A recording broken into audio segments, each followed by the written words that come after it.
మాజీ మంత్రివర్యులు డాక్టర్ లక్ష్మారెడ్డి గారు, శ్రీనివాస్ గౌడ్ గారు, గౌరవ మాజీ శాసనసభ్యులు ప్రకాశన్న గారు, ప్రకారన్న గారు, ముఖ్యంగా జబర్దస్త్ తో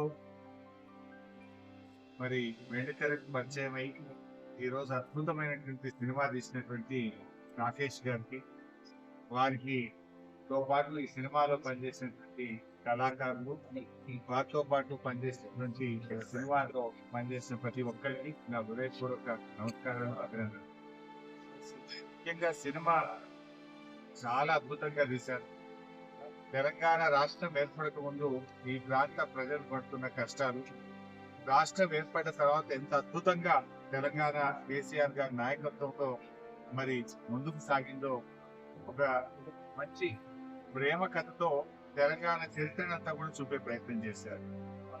తెలంగాణ ఈ సినిమా జనరల్ గా చూసుకున్నంతసేపు ఎక్కడ బోర్ కొట్టకుండా చాలా ఇంట్రెస్టింగ్ గా తీశారు. చాలా హై సెంటిమెంట్ తో సినిమా తీశారు.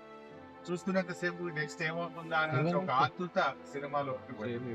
ఒకవైపు తెలంగాణ ఉద్యమ నేపథ్యము, ఇంకొక వైపు తెలంగాణ అభివృద్ధి, కేసీఆర్ గారు చేసినటువంటి మంచి పనులను చూపిస్తూనే మరి యుఎస్ కు సినిమా చూసే వాళ్ళందరికీ కూడా తక్కువ ఖర్చుతో కూడా నిజంగా తెలంగాణ పల్లెలు, తెలంగాణ గ్రామీణ ప్రాంతం, ముఖ్యంగా మా లంబాడి సోదరుల సాంప్రదాయాలను, గ్రామీణ ముఖ చిత్రాన్ని ఎంతో అద్భుతంగా ఈ సినిమాలో చక్కగా కళ్ళకు కట్టినట్టుగా చూపించారు.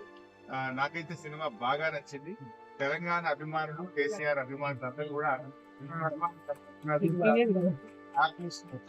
మరి అదే విధంగా ఈ సినిమాలో ఎవరెవరైతే అందరూ కాంట్రిబ్యూట్ చేశారో వారందరినీ కూడా ఆశీర్వదించాలని కూడా నేను సందర్భంగా కోరుతా ఉన్నాను.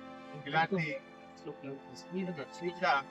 చరణ్ వీరితో పాటు పనిచేసిన ప్రతి ఒక్కరిని కూడా మనస్ఫూర్తిగా అభినందిస్తూ, ఈ సినిమా అందరూ కూడా తప్పకుండా కేసీఆర్ గారి అభిమానులు, తెలంగాణ అభిమానులు, ఉద్యమకారులు అందరూ కూడా చూసి ఆశీర్వదించాలని చెప్పి కోరుతా ఉన్నారు.